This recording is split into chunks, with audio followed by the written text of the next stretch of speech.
ہمارے معاشرے کے چند سو لوگ ہیں. کتنے لوگ ہیں؟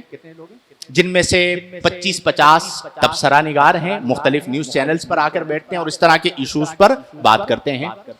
انہوں نے اس بات کی ٹھان لی ہے کہ مسلمانوں کے خاندانی نظام کو برباد کر دیا جائے. آپ نے کبھی سوچا تھا کہ مسلمانوں میں بوائے فرینڈ اور گرل فرینڈ کا کلچر آئے گا؟ کبھی اس بات کا؟ آج مسلمان بچوں اور بچیوں کی زبان پر یہ نام ہے یا نہیں ہے؟ وہ سر عام جسے کہا جاتا ہے نا چوک پر عزت نیلام کرنا. آج اس سوشل میڈیا کی وجہ سے کئی ایسے بچے اور بچیاں ہیں جو اپنے ماں باپ کی عزت سر عام چوکوں پر نیلام کرتے ہیں. اور اس کی ویڈیوز موجود ہیں کہ باپ بوڑھی عمر میں سفید داڑھی کے ساتھ آنسوؤں سے روتا ہے کہ آج میں اپنے خاندان میں، اپنے معاشرے میں اپنے بیٹے کی وجہ سے یا اپنی بیٹی کی وجہ سے ذلیل و رسوا ہو گئے.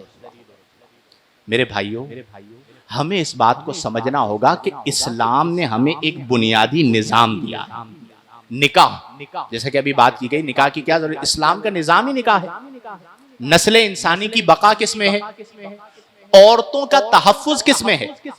آج آپ باہر ممالک میں چلے جائیے، عورتوں کو بھنبوڑ دیا جاتا ہے، قتل کر دیا جاتا ہے، کوئی کسی کا نسب محفوظ نہیں ہے. کیوں؟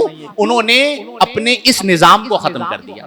تو مسلمانوں میں جو بقائے نسب ہے وہ کس سے ہے؟ نکاح سے ہے. تو یہ کیسے ہو سکتا ہے کہ نکاح پر، اور آپ کو ضرورت کیا ہے؟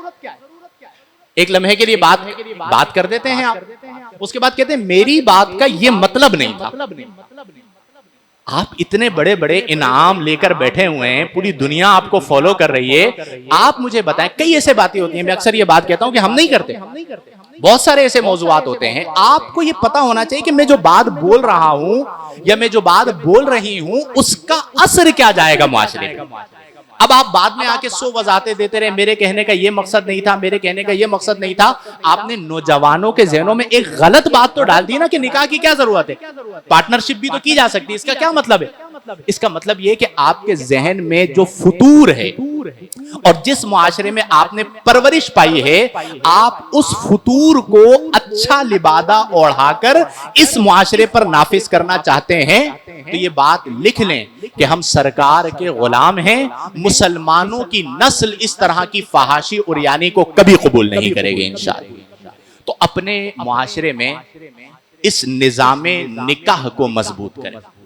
اب دیکھیں آج ہمارے معاشرے میں کئی فسادات ہیں. ابھی جو میں نے آیہ مبارکہ پڑھی کہ وَلَقَدْ أَرْسَلْنَا رُسُلًا مِّن قَبْلِكَ، ہم نے آپ سے پہلے بھی رسولوں کو مبعوث کیا. وَجَعَلْنَا لَهُمْ أَزْوَاجًا وَذُرِّيَّةً، ہم نے ان کے لیے بیویاں اور اولاد بنائی. یعنی یہ رشتہ کس نے بنایا ہے؟ دیکھیں، بیوی یعنی زوجہ وہ صرف خواہش نفس کی تسکین کے لیے نہیں. بیوی نام ہے اس عورت کا جو آپ کے دکھ اور سکھ کی ساتھی ہے. کس کی ساتھی ہے؟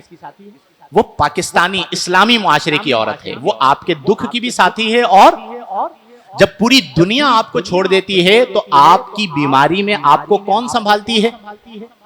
اور اگر بیوی بیمار ہو جائے تو اسے کون سنبھالتا ہے؟ باہر تو عورتوں کو نکال دیا جاتا ہے، جاؤ کما کے لے کر آؤ. ہمارے معاشرے کے اندر ہماری خواتین عمومی طور پر، اکثر خواتین الحمدللہ گھروں میں رہتی ہیں اور انہیں کہا جاتا ہے کہ آپ گھر کے معاملات سنبھالیں، باہر میں جانوں، میرا کام جانے، ہر ضرورت آپ کو چار دیواری میں پوری کر کے دوں گا. تو یہ عورتوں کے لیے کتنی آسانی ہے کہ وہ بچوں کی اچھی پرورش کریں اور ان کی ہر ضرورت جو ہے وہ چار دیواری کے اندر پوری ہو رہی.